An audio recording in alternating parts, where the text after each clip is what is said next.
maybe just an overview of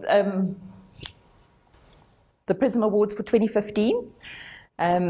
The call for entries is on the PRISA website and the Prism website. Please go and check and download the call for entries there.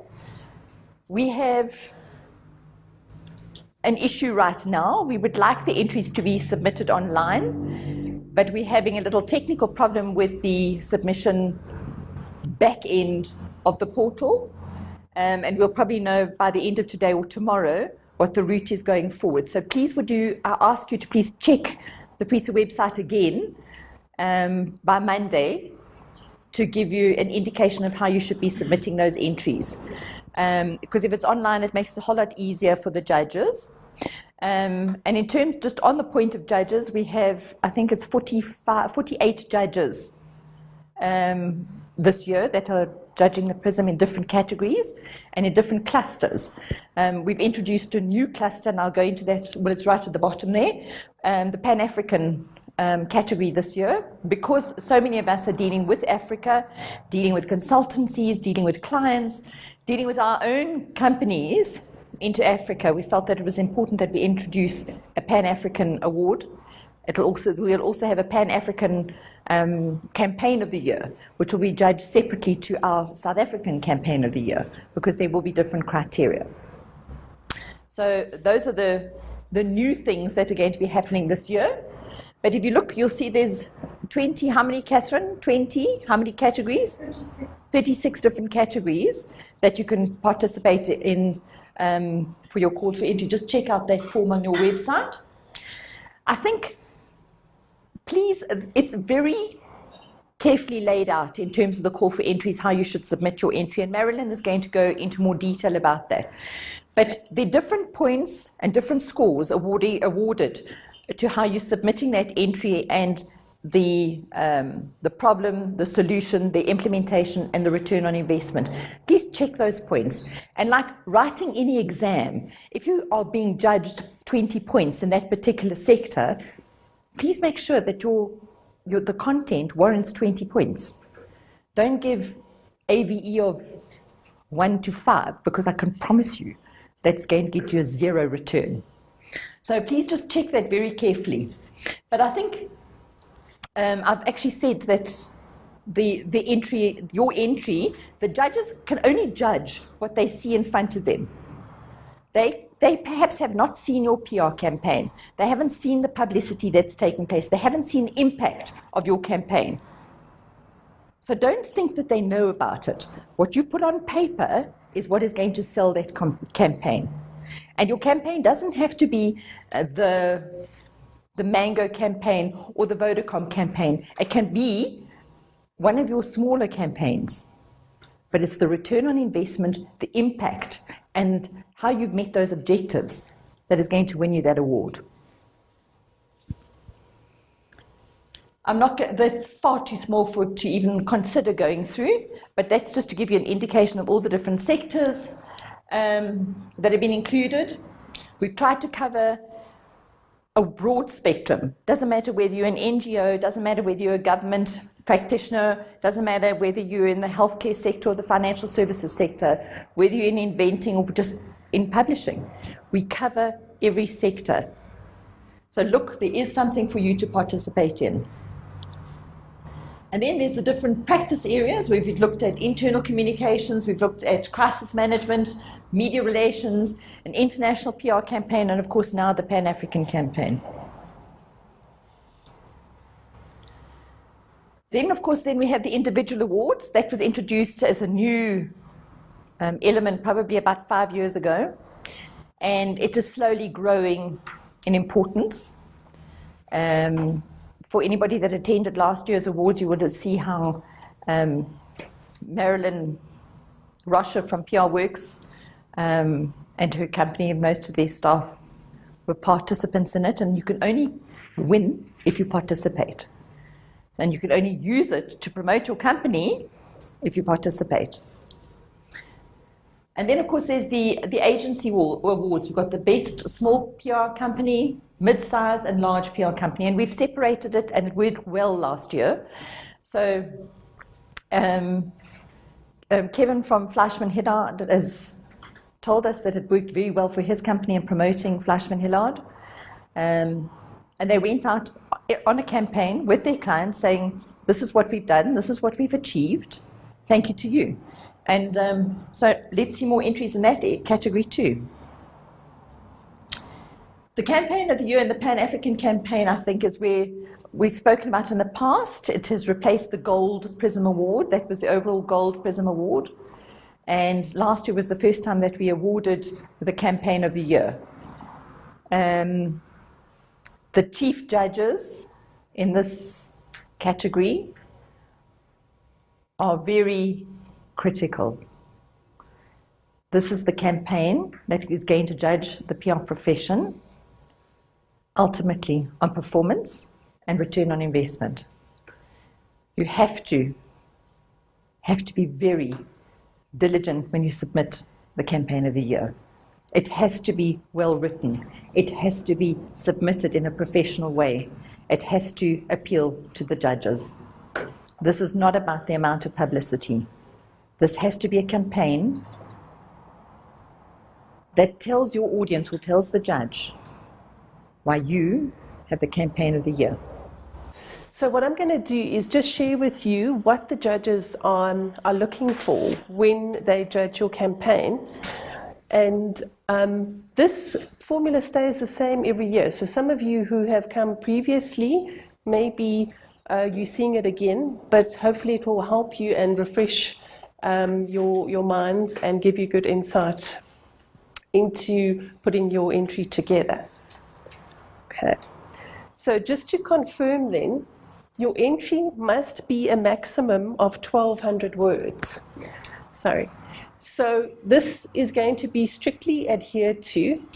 In the past, I think last year we were a lot more strict, and this year we will be even stricter on this. If we see your entry is longer, we're actually going to penalize you. It's not fair if you have more words to someone who actually adheres to this rule. So we are going to be checking the number of words on that. You should use 12 point, that's the minimum font size, and it should be in English. Okay, I just thought this would be useful to you to have a look at some of the important dates. So the 6th of February, all your entries should be in. And we start judges briefing on the 12th. So just so that you know, before the judge even has a look at your entry, we go through very stringent a process of making sure everyone is on the same page. They all know exactly what they are looking for. The final judging is on the 6th of March. And then, of course, the awards evening, which I hope all of you are going to be coming to, is on the 19th of April at the Maslow Hotel, the same hotel that we used last year. Okay. So, you're wanting to know how many judges are going to be judging your work. There are at least 5 judges per category. And that's because we get a really good we actually get a very good feedback from the judges, and it's by consensus.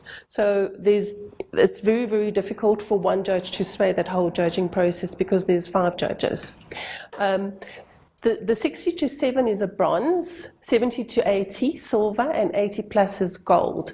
But remember, you no longer have 2 golds or 2 silvers or 2 bronze in each category. You only have 1. But that's how we actually work it. The website that you should go to is the prismawards.co.za. Very, very useful. We've already got a very active social media campaign running, and I would suggest that you join that. There's a lot going on. Cheryl Ann is a whiz kid at this, and she's really helping us get out there in terms of social media. So please go onto the Twitter. Bridget did speak to you about the sectors and the practices, and what I wanted to do was just to show you the point allocation of the different entries. So in your sectors, you'll see they all got the same subcategories, but the points may be slightly different. Or they're actually all the same. Okay, so just bear in mind your sectors and your practices. Then I want to have a look at the first subcategory that we're going to be judging. Is we really want you to understand the nature of the corporate or the company that you're doing the work for, and also to very clearly explain to us that you understand the problem or the opportunity that the campaign identified and the geographical area where the campaign was rolled out. The important thing as well is also to refer to your competitors in the market, and all of this information basically is the basis for formulating an effective campaign. The research, what we have found over the years is this is where a lot of people fall down on. There's always the complaint that there's not enough money to do research, therefore we can't do a lot of research, but there's a lot of research out there, desktop research that you can refer to. So we actually don't take that argument to heart, because you have to actually do research. You can't really put together an effective campaign without doing research. So this is really where you need to concentrate on. If you can get this right, you're going to really be at an advantage. We look at the key insights that come from that research, and I encourage you to please be very clear about those insights. Remember, the judge is looking at a lot of different, they've got a lot of entries that they're looking at. The easier you make it for them to judge, and the clearer you make it to judge, definitely your entry is going to get a higher score. Okay, so in terms of research, it's got to be relevant. The quality of the research we also look at, and then how did you use those insights from the research to formulate your campaign. The planning objectives they've got to be measurable.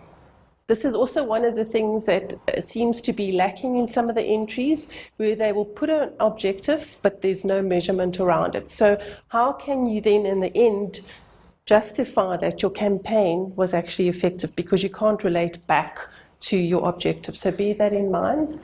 We want to know who your target audiences are and what are you wanting them to, how do you want them to react.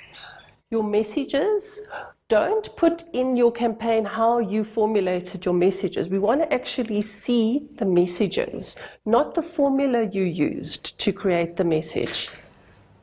The various communication channels and vehicles that you used. And then also we want to see if while your campaign was rolling out, did you consult with your clients? And when you consulted with your client, what actually happened? Because we know that a campaign, once you start, it doesn't, more often than not, there are always some hitches along the way or some adjustments that you need to make. So tell us about those. So just some tips again to sum up. Your measurements, very, very important. The relevancy of your target audience. The quality of the messages, also very important. We want to see variety of your vehicles and your channels that you use. Strategic thought is always incredibly obvious in a campaign. And then also we look at how do you understand your target audience, if you do, and how do you communicate with them. I think we need to be very clear that we are looking at best practice at the Prism Awards, and that's how we're going to be looking at each of the campaigns that are entered. And where you're going to actually come up higher is things like understanding how to communicate the correct vehicles to communicate with your target audience, and strategic thought. Execution. So we're wanting to know if your plan was adjusted when you were rolling out the campaign, if there were any difficulties encountered, what were they, and how did you actually overcome them? what we look at here as well, and the other criteria that will set you apart is creativity. Over the last few years, we've really started to have a look at how creative campaigns are. Your clients or your company is paying you to give that extra. That's what they are expecting nowadays. So we're not looking at campaigns that just deliver, normal activities. Where you really notch it up is you bring creativity in. And all of the campaigns that have done well have a very strong creative element to that. And obviously the flexibility is being able to change or adapt your campaign to the conditions. I spoke to you about measurable objectives, and right at the end, what we do is we look back at your objectives. That's part of the evaluation process. So if your objectives were very clear, when we come to this category, we can actually say, this campaign has actually met its objectives because it's very, very clear. So we look back at the objectives. Some of the evidence is media coverage. That's not the only thing that we look at, but that is one of the things that we look at.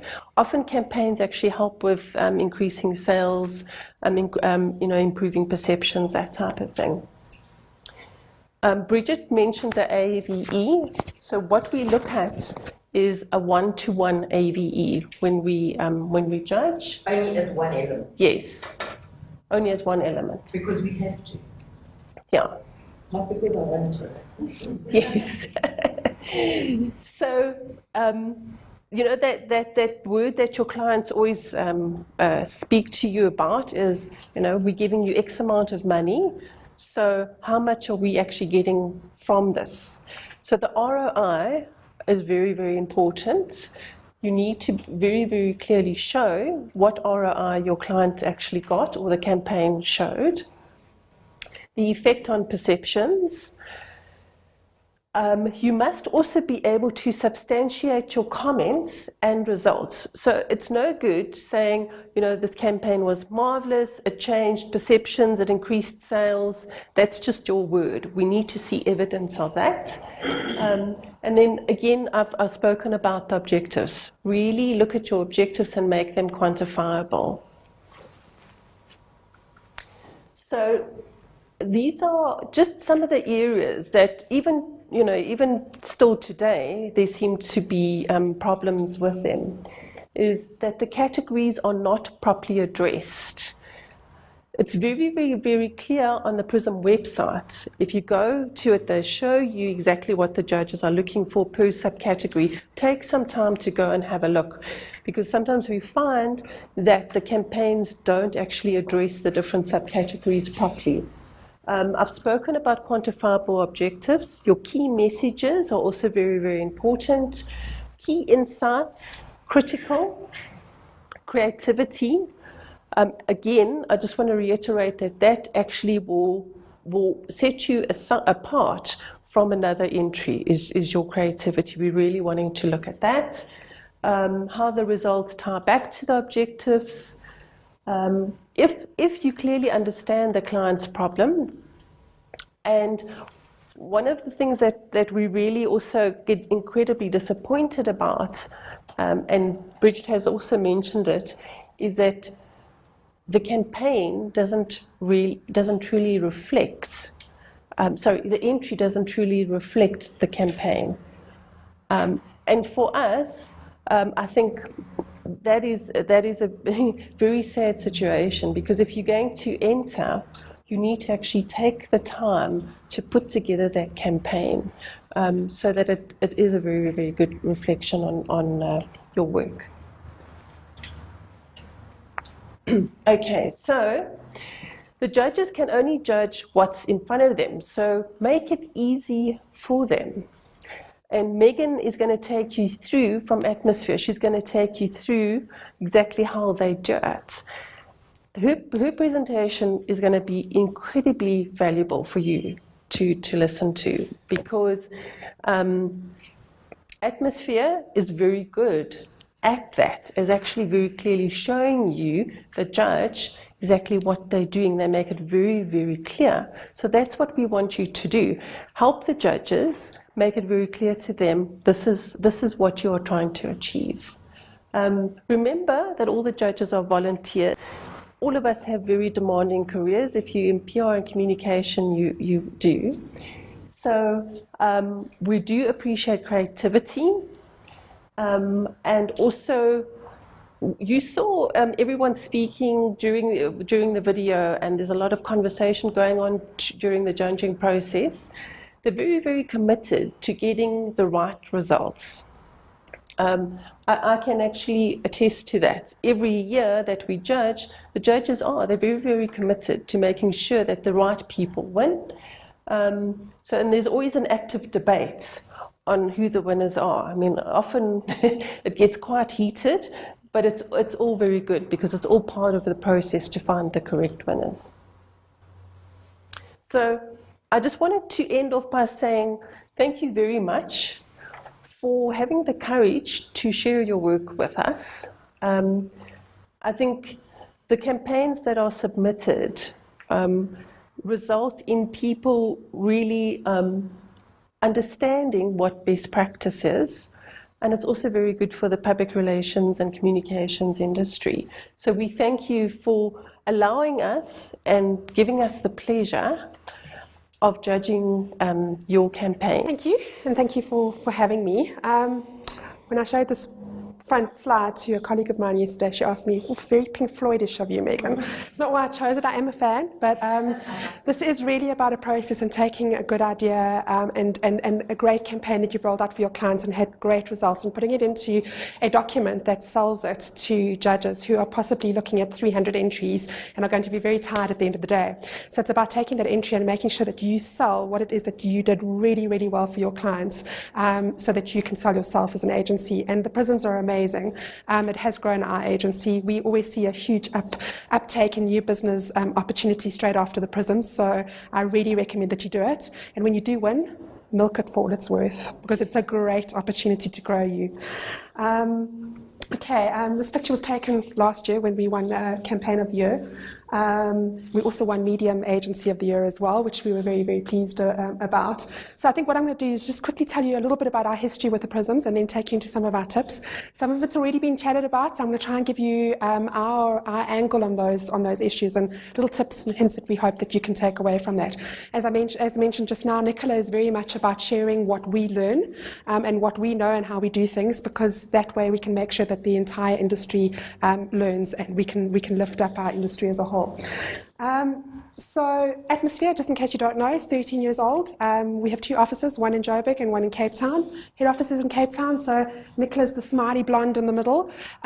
She looks after Atmosphere as a whole. I look after Joburg. In Johannesburg, we have about 12 people in the office, and then the rest in Cape Town, and we're about 38 staff members at the moment.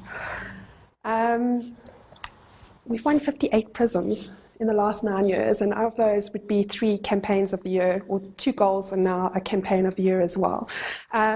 We love doing this. It's not easy. It's a lot of work, and you have to start early if you want to produce good entries. Just in terms of the campaign of the year, I'm sure most of you have seen this, but I think what's really, really important, and I know Bridget alluded to it and so did Marilyn, it's not always the big complex campaigns or the big clients that win awards. It's sometimes a little kernel of an idea that seems very, very simple that gives you a great, great campaign. So don't try and overcomplicate your entry to make it look bigger and better than it really was. The simple ideas, the best results, and the simpler you make your entry, the better results you get from an entry as well. So don't try and overcomplicate your strategy development in that section and try and make it sound like you spent years and days coming up with that actual strategy. Sometimes the simplest idea is the one that has the best results. And this was our idea. I mean, when this first came out as an idea, when we were brainstorming it, I sort of looked at it and thought, burger outfit, how is that going to do anything? And it was an amazing campaign that just grew legs and allowed us to do so many different things with this campaign. So please don't think big all the time. You can think quite small, and those campaigns are sometimes the winners. Okay. I've just put this slide in. Now, we didn't report like this in the Prisms. It's a Word document, but I wanted you to see visually how important it is to talk about business objectives. Marilyn alluded to it, and so did Bridget. It's not about AVE. Okay, AVE and coverage results are but one tiny part of the way you talk about your results. Talk about your business results. So ask your clients what it did for the business, ask about sales, ask about interesting information that, or maybe a change in legislation that came about as a result of your campaign. Put those results into your results section. It is very, very important to do that. I think if you don't do this, you probably won't even get anywhere. Coverage is just one small item of it. And if you are going to put coverage in, which is very, very important, talk about how that coverage changed the perception, or bring it back to how it changed something within whatever it is that you were asked to do. So this is how we report on coverage. So looking at, on message coverage, looking about how, top tier media penetration, looking at message penetration, looking at interaction, impressions. Put all of those figures in. Think about the Barcelona principles, people. Use that to formulate your results. Okay. Great. So how do you get yourself out of the starting blocks? The campaign, as I mentioned just now, is about massaging that magic that you had in the campaign and putting it onto paper. It's about translating that spark that you had when you did that event or that campaign or that media interaction or that public participation or whatever it is. It's about taking that spark and putting it into your document as succinctly as possible. Okay, we talked about the 1,200 words. We always start off our campaign entries with like 3,000 words, and it's about now trying to massage that back down to 1,200 words. And it's not easy. It really is not easy, and we don't always get it right. But try and do it, because remember, you've got your judges looking at 300 entries, and they get tired. Okay. I think what's really, really important is looking at why were you called in by your client in the first place? Or why is it that your particular, if you're in a corporate, why is it that you had that problem that you had to address? And start there. Take it from there and work your way back. So looking at why, looking at your research, looking at the insights that came out of that research, how those insights directed your approach in that campaign, and then measuring the results. Okay. I'm not going to go into the basic rules because it was covered. 1,200 words, that's all I'm saying. Okay. I think you also need to have a confirmation letter from your clients, which is also something that's quite important. Another little hint I'm going to give you is when you get that confirmation from your client, ask them for a quote that you can put into your entry. Okay. This campaign was amazing. It doubled our sales, whatever it is. Ask them for that quote that's not in the letter that you can put into your entry as an introduction. Little tip. Okay.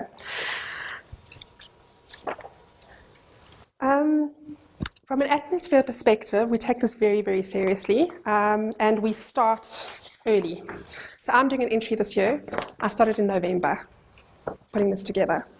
So what we do is we have a committee, a Prisms committee within the team, headed up by usually quite a junior person who becomes the sergeant major, and it actually is great because it gives that person a little bit of leadership skills. They have to drive this. It sort of just gives them a little bit of spark, and they really do. We've got Rafika, who is a real sergeant major. She has this little schedule. She's put it into all our diaries: first entry draft, second entry draft, third entry draft, when it's got to be done, how it's got to be done, who it's got to be given to. She's amazing. She's got this whole schedule, and she drives us. So, as I said, I started at the end of last year already. First draft went to Nicola. She gave us some comments. Second draft, I'm already on my fourth draft. Okay? It's really important that you do this, because the more people that get to see it and the more time you spend massaging those 3,000 words down to 1,200 words is the better campaign or the better entry that you are going to get. We have a little formula. I can't give this to you, unfortunately, but this is a little formula that we have for every staff member. So usually what happens is our account managers start the entry process. They will do the first draft. It then goes to the account director that worked on the business. They then edit it down, and then it goes to Nicola. And this little template gives everybody, all the account managers, the start of how to put the presentation together with little hints and tips from people that have won in the past. So suggest you do this if you've got multiple entries, and especially as leaders of your business, put together a template that you can use. I talked about checking by colleagues, so Nicola's not the only one that checks it. We give it to colleagues as well, because it's amazing how you start not seeing errors and little things, because you get so sort of involved in the actual entry itself. Give it to colleagues that weren't maybe involved in that particular campaign to read through it. Did they get to the crux of it? Did you position that entry enough to warrant you going into a particular category? Get them to read it for you. Stick to the format. There's those 5 things that you have to do. Keep your entry into those 5 areas. It makes it so much easier for the judges to read through those sections. And stick to the word count. Again, we talked about moving beyond media coverage. I did show you those examples. Again, just put it into word format, because I think the visuals are a little bit more difficult to read, and also just takes up space in your entry as well. And check your spelling and your grammar. Please, please, please. Okay. That came through from judges' feedbacks over the years. People are not checking grammar, and when we're in communication, we don't give it to our clients like that. Why should we give it to judges like that? Okay. This was talked about, and I think it is really, really important. And I'm just surmising that this is the reason why we win so many awards, is that we are able to very succinctly link our outcomes to our business objectives. So look at the objectives that were given to you by the client in your brief, and link the outcomes back to that when you do your measurement. Okay, and put that into your document like that. We do it in a table, objectives and outcomes. That's how we show our measurement. It's up to you how you do that as well. And I must just say that on that point, I was one of the judges in Campaign of the Year, and it actually made it fantastic, easier for us as judges. So that was the objectives, and how did they meet those objectives? It was actually a lovely way of doing it. We actually did for all our clients that way as well. When we do reviews with clients every 6 months. We always do that. What did we promise you, and what did we deliver? Okay. I think what's really important here is to, like I said, we've said before, go beyond AVE. So look at, did it give you higher sales? Which I know traditionally PRs, and how does PR change sales? You can have your client will have a good idea of what your campaign's done there as well. Has it increased inquiries or phone calls? Has it changed a response to a call to action? Has it changed legislation? Has it increased website click-throughs? We've got a client that clearly shows that through some of the PR that we're doing, and we're able to give that as a result.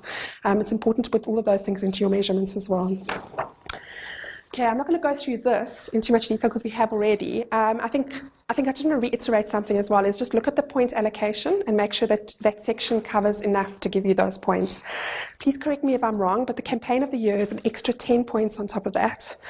That's so the campaigns that go through to campaign of the year. And okay, so the 10 points are about the wow factor. Okay, that's how it gets judged. I hope that's how I read the entry correctly. Okay, your overview. Remember I talked to you about getting a quote from your clients? Put that into your overview, just a tip. Keep it short. Remember that overview is what goes into the program, and it doesn't get edited. So make sure that it's written nicely, because that's what people read, and you're promoting your agency as a whole. I think what's really important here is just to give a brief overview. So you're going to tell what the problem was, briefly how you did it, and what the results were, just in a couple of lines. That's 100 words. Okay, statement of problem. So this was, what was the client's challenge to you? What was the brief? Spell that out in a few lines. Okay. Why were you called in? What were the weaknesses at the time? What were the strengths of the client at the time? Did it direct you in any way in terms of finding your research or doing your research, or even in terms of how you tackle that campaign itself? That's 15 points. Okay, your research. And most people scramble around when they're doing the entries I didn't do any research. You did. It might be sending out an email to your friends asking what they would have done in that instance, or how they make their choices of nappies, or whatever it is. That's research. It might be your client's own research that you've seen and you've looked at or that they've given you feedback on.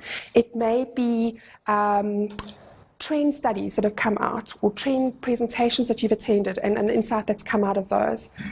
Jot those all down. Research, we talked about it earlier, I think Marilyn put it down. I didn't realize how important research section was of this entry or this of the Prisms, how important it was to the entry itself. It is really, really important. And the more you put in there, I mean, it's 25 points, and you've got to be able to justify what that research is. But more than the research, you've got to tell what the insights were that you gleaned from that research. So you did all this research. What is it that you got out of this research, and how did that direct the planning of your campaign? Okay. So unpacking your strategy. We talked about this just now. So it's about putting all your objectives and your target markets and all of those things down. Don't get too clever with a section. Make it easy. Bullet points if you need to, or steps. Put it into steps, make it easy for the judge to read.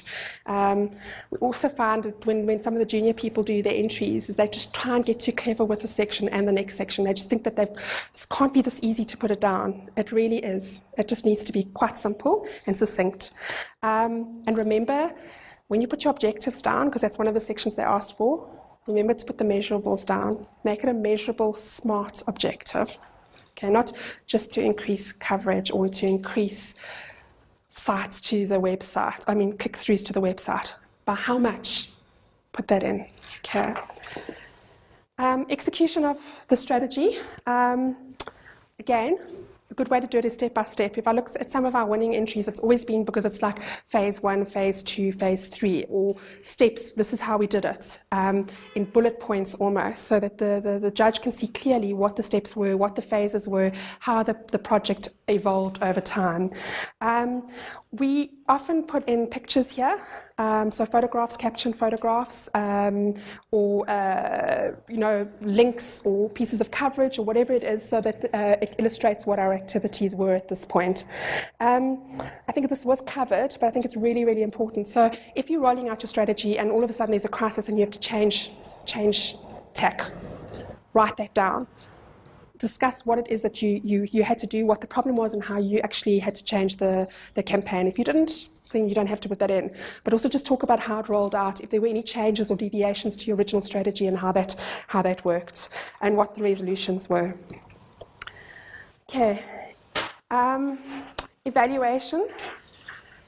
Gave you those 2 ideas early on. Just make sure that we do that, and we talked about having it into a table. Just make those measurements and the results easy to read, and make it so clear in the judge's mind what it is that you actually achieve for the client. Link back to their business objectives. Remember, link it back to what the original problem was, and do that in that section. Don't just write down your results. Link it back again. Then wrapping up with a conclusion.